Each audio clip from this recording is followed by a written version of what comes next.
There are few places left in the Mediterranean today that live up to the promise that once held, but North Cyprus is definitely one of them.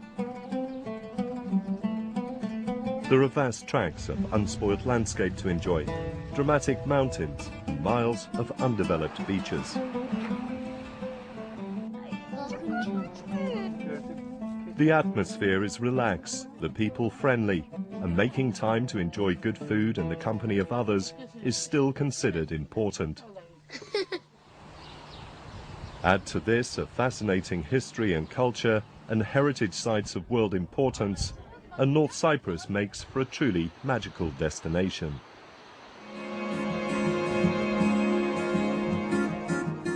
The island's position between east and west has brought a wealth of influences to it over the ages, the traces of which are to be found in its ancient sites and the artifacts unearthed from them.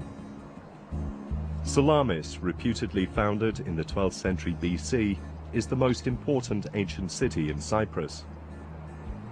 The site stretches over a kilometre of coastline and includes a Roman amphitheatre, baths, gymnasium and basilicas. At Soli, another of the 10 ancient city kingdoms of Cyprus, beautiful mosaics are to be found on the floors of the basilica. Amongst the geometric designs are representations of animals, a duck, dolphins, and, most famously, a swan. In 2005, archaeologists discovered the gold burial jewellery of an ancient noblewoman, including a delicate tiara which had been placed on her head. Close to Soli is the mysterious Palace of Vouni.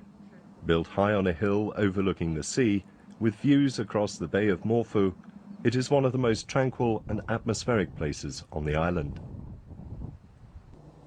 Running along the spine of North Cyprus is the Beshparmak mountain range, dotted with Crusader castles. The most famous of these is the fairy tale-like castle of St. Hilarion. The views from the top are stunning, and it's here that a beacon would have been lit to warn the next castle in the chain of approaching enemies. The picturesque harbour of Kyrenia is one of the gems of North Cyprus, a haven for fishing boats and pleasure craft, lined with cafes and restaurants. Above it stands another castle from the time of the Crusades. Today it houses a museum that includes one of the world's oldest shipwrecks, a trading vessel which sank just off the Kyrenia coast some 2,300 years ago.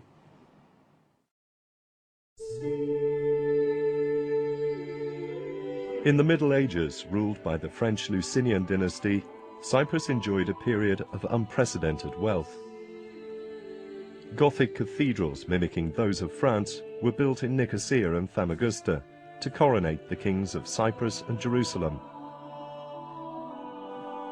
The walled city of Famagusta became the richest in the world. The wealth it generated used to build a vast collection of Gothic and Orthodox churches. When the Ottomans invaded Cyprus in 1570, the walled city resisted attack for 10 months in one of the most famous sieges in military history. Cannonballs from the battle can still be found embedded in the walls. The Ottomans converted the cathedrals and many of the churches to mosques and built bathhouses and inns or caravanserais, the most famous of which is the Buyukhan in Nicosia, which now houses craft shops and cafes.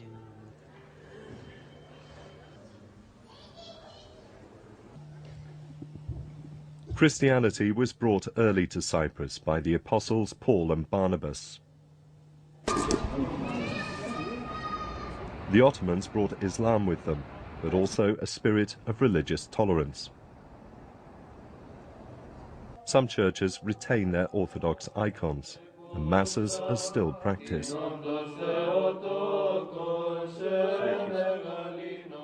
There are a number of important places of pilgrimage, among them the monastery of Apostolos Andreas, where the Apostle Andrew is said to have summoned forth a miraculous freshwater spring. This monastery honours the apostle Barnabas, a native of nearby Salamis. In an ancient rock-cut catacomb is the reputed tomb of the saint. Today the monastery houses an icon museum, as well as a museum of archaeology. Another important religious site is Belapace Abbey, tucked dramatically beneath the Beshparmak Mountains. The abbey was patronized by the French Lusinian kings, and in the 13th century church it's thought that several of them are entombed beneath the floor.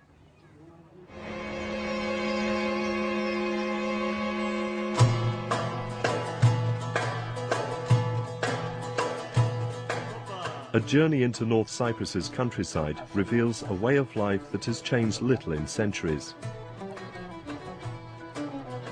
In the villages, bread is still baked in clay ovens, heated by burning olive branches.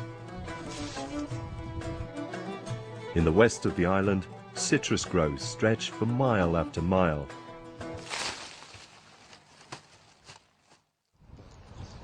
Carob beans and olives are widely grown, the olives picked by hand to be stone-pressed in the local mills. All part of a very healthy local diet. The abundance of fresh fruit and vegetables soon becomes apparent on a visit to the capital's covered bazaar.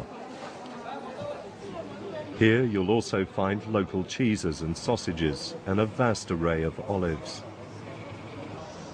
There are also local handicrafts, embroidery, basketwork, and for those with a sweet tooth, Turkish delight.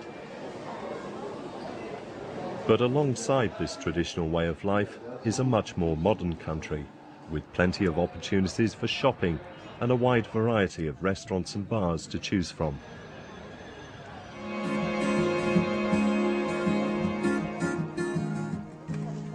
Miles of mountain tracks and unspoiled coastline make it a perfect place for exploring on foot, with plenty to see along the way. In the national park region of the Karpaz, herds of wild donkeys roam freely and are a common sight. Around June each year, loggerhead and green turtles make for the shore to lay their eggs in the sand. After 6 to 8 weeks, the young turtles emerge and make their way to the sea.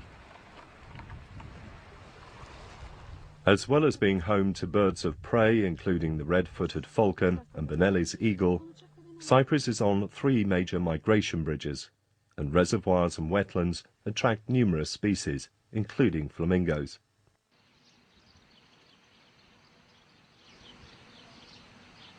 In the springtime, the wildflowers are simply stunning. As well as more common species, North Cyprus, particularly in the mountains and the Karpaz region, has many orchids. Some of them, like the Cyprus bee orchid, are unique to Cyprus. This is another way to see more of the countryside, a tandem paraglide above the dramatic Beshparmak Mountains. Golfers are catered for by the world-class Corinium Golf Club, an 18-hole course set between the mountains and the sea.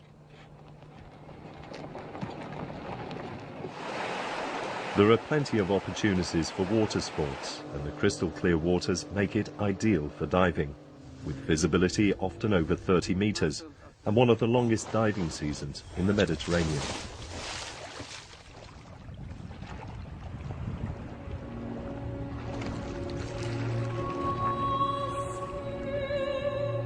With so much to see and so much to do, it's hardly surprising that visitors return to North Cyprus year after year.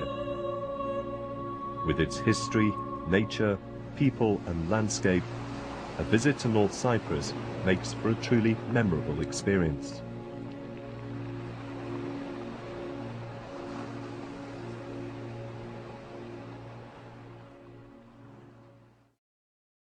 Bye-bye.